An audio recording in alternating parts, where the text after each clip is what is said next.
A gente vai fazer pega-varetas. Vamos fazer o jogo pega-varetas no nosso grupo, que é uma coisa que é uma atividade bastante importante, eu acho bastante importante, né? Tem uma literatura interessante a esse respeito. Fazer os jogos, os próprios alunos vão fazer esse jogo, pegar as varetas e pintar. Muito bem. Não pode o grupo trapacear, pedir para gente de fora do grupo fazer. Eu nunca vi isso acontecer. Existe registro na teoria, na literatura, né? E não pode também aí o facilitador oficineiro, no afã de fazer as coisas dentro de certo prazo, sei lá de quem esse prazo, querer fazer pelo grupo. Acontece que às vezes está enrolando demais a atividade porque o grupo não está coeso ainda.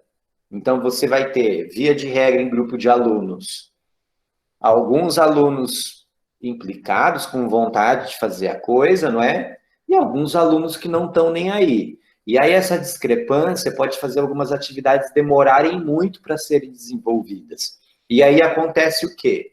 Você está no terceiro encontro seguido tentando fazer o pega-varetas. Metade do grupo vai virar para você e falar assim, não aguento mais fazer o pega-varetas, não quero mais, prof. Pô, mas vocês não terminaram. E aí, o que acontece? Aí, vamos ter que ter o jogo de cintura para analisar aquela situação, para saber se é interessante abandonar a tarefa pela metade ou se é necessário insistir. Se for necessário insistir, por que é necessário insistir? O que é que acontece naquele grupo que faz ser necessário insistir? Vamos analisar e vamos fazer acontecer a problematização dessa situação. E se nesse grupo for necessário desistir? Ok, vamos problematizar esse desistir também. O porquê para aquele grupo é preciso, né? Mas todas essas questões entram no conceito aí de implicação. Eu preciso estar implicado, mas não a ponto de tomar as rédeas das coisas, não a ponto de eu fazer todas as coisas, não é? Não a ponto de eu querer organizar tudo, organizar cada detalhe, né? Estou falando isso aqui para vocês. O primeiro ouvido que ouve o que sai da minha boca é o meu, né? Assim, é muito comum, para mim, é muito comum passar por momentos de sobreimplicação. Aí tem que respirar fundo, tem que fazer aquele movimento de análise que a gente dá uma afastada do que está fazendo, né? Coloca numa suspensão, numa redução fenomenológica, assim, né? Que daí a gente suspende, tenta se afastar um pouco emocionalmente, pelo menos, né? Assim, putz, eu estava me implicando demais, eu estava me sobreimplicando, né? Querendo fazer tudo. Então, é necessária a implicação, não é interessante a sobreimplicação. Mas, quando eu falo não é interessante, também não vamos pegar assim, porque ela vai acontecer volta e meia. Vai acontecer volta e meia. Tem só que tomar cuidado para não chegar naquele ponto que compromete tua vida pessoal, começa a te deixar doente, com ansiedade, com depressão, com insônia, começa a bagunçar teus relacionamentos. Aí, né? Aí a sobreimplicação tá errada mesmo, né? Não pode isso, não. Isso tem que ser observado também, não só no trabalho de vocês, mas no trabalho dos atores institucionais, não é? Então, aquela professora, aquele coordenador, aquela diretora sobreimplicada, né? Que você vê que a saúde dela está aos cacos já. Ela quer dar a vida pela escola. A gente identificando isso é interessante conversar, viu? Mas claro, aí estratégia, bom senso, né? Sensibilidade de psicólogo, de psicóloga, né? A senhora está bem, o senhor está bem, tem dormido bem, tem se alimentado direito, né? O senhor está me parecendo muito cansado hoje, o que está acontecendo, né? E aí, se a gente identifica essa situação de sobreimplicação, nossa, eu não durmo, estou trabalhando direto, trabalho sábado, trabalho domingo, é reunião, é isso, é aquilo. Talvez o senhor precise descansar, talvez o senhor precise dar um tempo, delegar funções, dividir o seu trabalho. A professora que dá aula em 3, 4 lugares diferentes, não é? Então, assim, não seria o caso da senhora dar uma freada, do senhor dar uma freada, né? Reduzir o ritmo, né? Tudo isso é o nosso trabalho identificando a sobreimplicação dos atores institucionais também. Acontece com alunos sobreimplicação, ou lá no final do ensino médio, né? O menino, a menina está se matando de estudar para fazer o vestibular, para agradar os pais, porque quer fazer a profissão que os pais sonham, né? E aí, assim, tem que também dar um tapinha no ombro e falar assim, viu, amigão, calma aí, viu? Calma aí, você tem 16, tem 17 anos aí, ó. Sábado à noite, sai, pode dar uma... Depois de passar da quarentena, sai no sábado à noite aí, vai, né? Vai tomar um suco aí, vai na sorveteria, vai andar de bicicleta, né? Enfim, existe essa sobreimplicação também entre os alunos. É todo esse implicar-se em excesso, né? Voltando, então, questão da implicação, nós precisamos estar implicados, lembrando que é isso. Transformar-me, e isso transforma aí o meio em que eu me encontro, a instituição em que eu me encontro. Sem a minha transformação, a minha implicação é vazia. Eu acho que eu estou implicado, que eu estou fazendo um bem para a instituição, mas é algo só da boca para fora, é algo externo, é algo só de casca, e aí a gente pensa que não, mas isso se reflete nas nossas atitudes, né?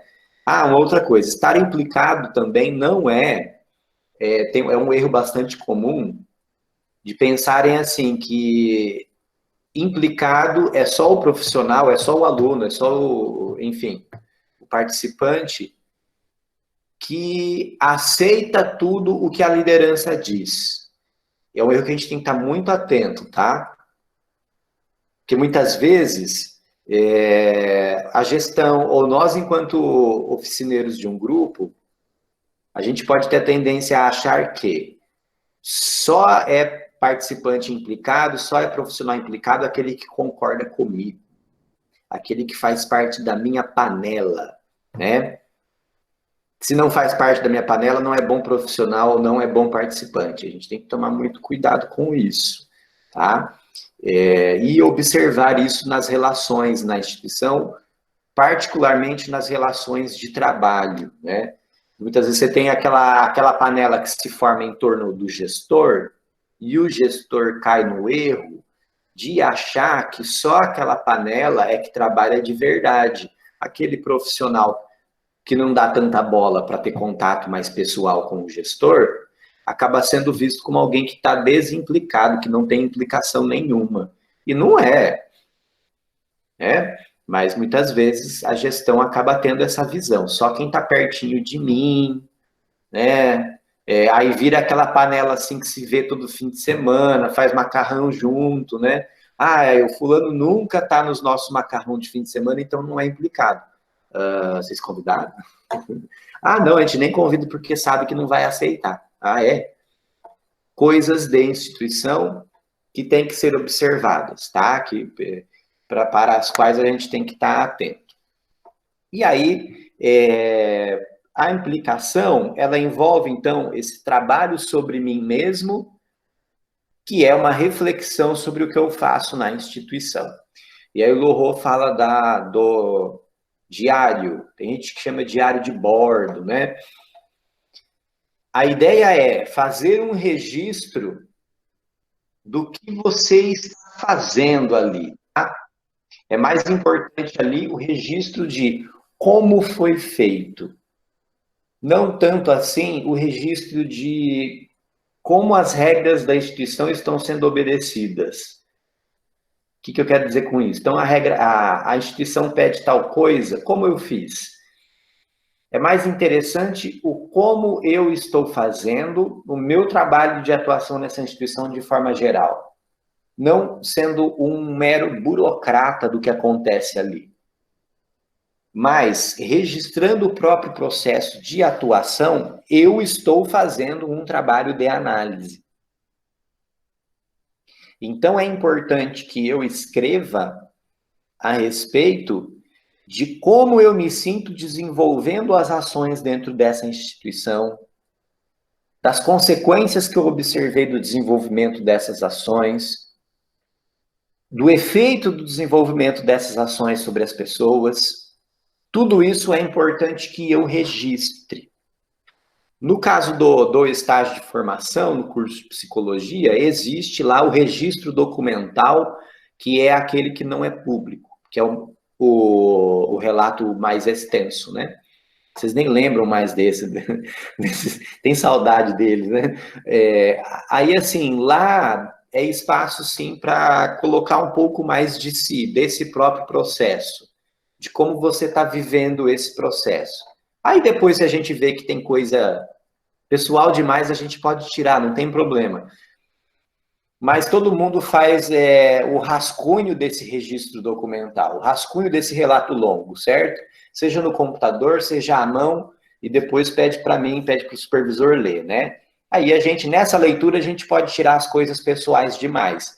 Porém, é muito importante que escreva essas coisas pessoais, porque elas são parte desse processo de análise institucional que envolve a análise da implicação, que é a análise da minha ação ali dentro, do meu próprio posicionamento ali dentro. Então, isso é importante, sim.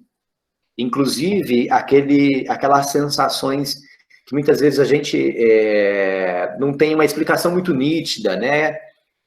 Geralmente de se sentir desconfortável na instituição, de sentir aquele mal-estar. Nossa, eu senti que hoje não fui bem acolhido, parece que hoje está todo mundo de cara amarrada para mim, né?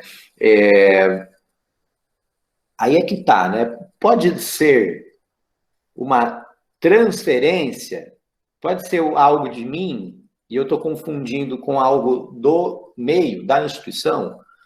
Na prática, não existe uma observação neutra, não existe uma observação pura, sem aquilo que eu sinto, sem um pouquinho dessa, aspas, transferência, tá? Na prática não existe. O que a gente tem que tomar cuidado as minhas questões não podem se sobrepor à observação que eu estou fazendo da instituição. Então, às vezes acontece sim, de eu estar numa manhã péssima, chego lá na escola e acho que está todo mundo brigando comigo, e não, eu que estou de cara virado, né? Eu que estou num dia horrível. Então, mas isso me revela, quem que me revela? A minha análise, a análise da implicação. Não, pera lá, hoje eu estou num dia péssimo, né?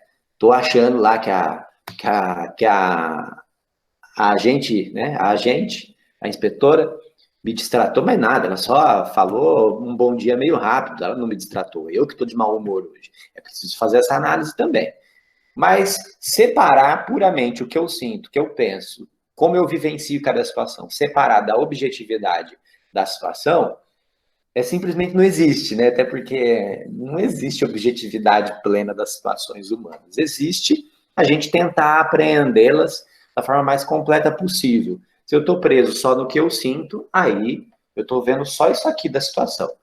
Se eu percebo o que eu sinto e ao mesmo tempo tento entender o global da situação, aí é o ideal, né? E é legal que eu escreva a respeito disso. O Lohou fala muito da importância de se escrever mesmo, não só falar a respeito, escrever a respeito do que faz na instituição, porque esse trabalho de escrita, ele é um trabalho de análise, porque você está pensando a respeito do que você fez, do que você está fazendo, de como você se sente, e escrever exige que a gente bote em ordem. Falar é importante também, mas o falar ele pode ter aquele jeitão mais catártico, que é mais intenso, que é mais emocional. O escrever exige que eu organize, que eu coloque em caixinhas, que eu compare, isso aqui, isso aqui lá.